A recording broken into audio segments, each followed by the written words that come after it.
আজকে দেখাবো কিভাবে একটি রবি ও এয়ারটেল সিম এনআইডি কার্ড দিয়ে রেজিস্ট্রেশন করবেন। তো এগুলো যে কেউ পারবেন না, কোনো রিটেলারের কোডে রেজিস্ট্রেশন করতে হবে।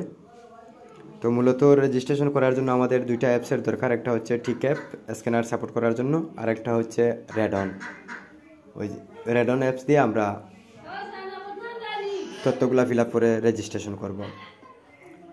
তো আমাদের এই যে রেডন অ্যাপস, এটা হচ্ছে রেডন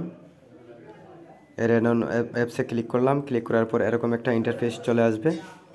তো এখানে আমাদের লগ ইন করতে হবে আইডি আর পাসওয়ার্ড দিয়ে। তো প্রতিটা রিটেলারের আইডি আর পাসওয়ার্ড আছে যারা সিম বিক্রি করে, তো তাদের আইডি আর পাসওয়ার্ড দিয়ে লগ ইন করতে হবে। তো আমি আইডি আর পাসওয়ার্ড দিচ্ছি।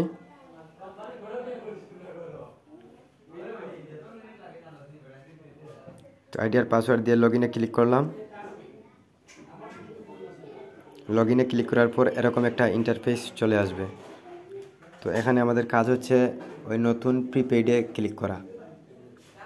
উপরে বাম সাইডে নতুন প্রিপেইড লেখা আছে, ওই প্রিপেইডে ক্লিক করার পর এরকম একটা ইন্টারফেস চলে আসবে।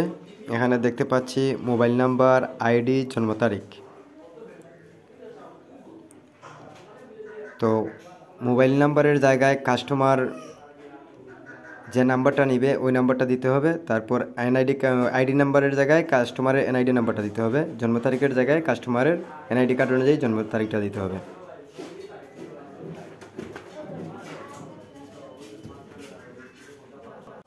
তো আমি এনআইডি কার্ড অনুযায়ী ফিল আপ করে নেই।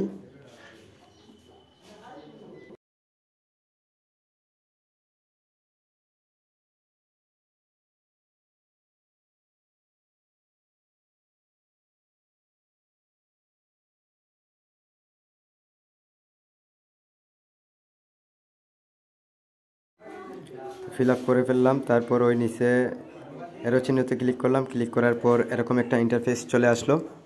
এখানে লেখা দেখতে পাচ্ছি গ্রাহকের পুরো নাম, মানে যে সিমটা নিবে তার নাম এখানে দিতে হবে।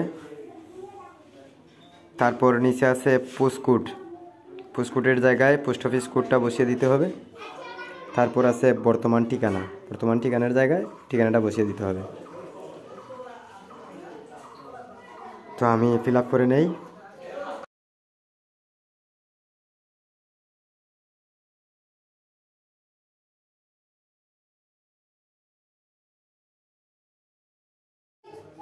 ফিল আপ করে ফেললাম।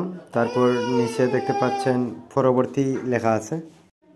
তো এখন আমাদের ওই স্ক্যানারটা মোবাইলের সাথে কানেক্ট করে পরবর্তীতে ক্লিক করতে হবে। পরবর্তীতে ক্লিক করার পর এরকম একটা ইন্টারফেস চলে আসবে। তো প্রথমে বাম হাতের বুড়ো আঙুলের ফিঙ্গারটা নিতে হবে।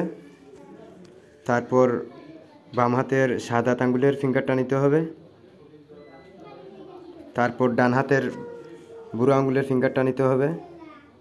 তারপর ডান হাতের সাদা আঙুলের ফিঙ্গারটা নিতে হবে। তো ফিঙ্গার নেওয়া শেষে ওই সম্পূর্ণ করুন এখানে ক্লিক করতে হবে।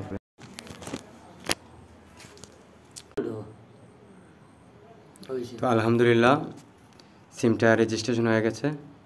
এখন আমরা সিমে যদি রিচার্জ দিতে চাই তাহলে ইয়েসে ক্লিক করব, আর যদি রিচার্জ না দিতে চাই তাহলে নোতে ক্লিক করব।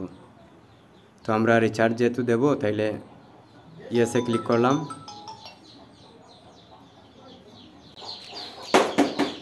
তো সিমটা রেজিস্ট্রেশন সফল হয়েছে।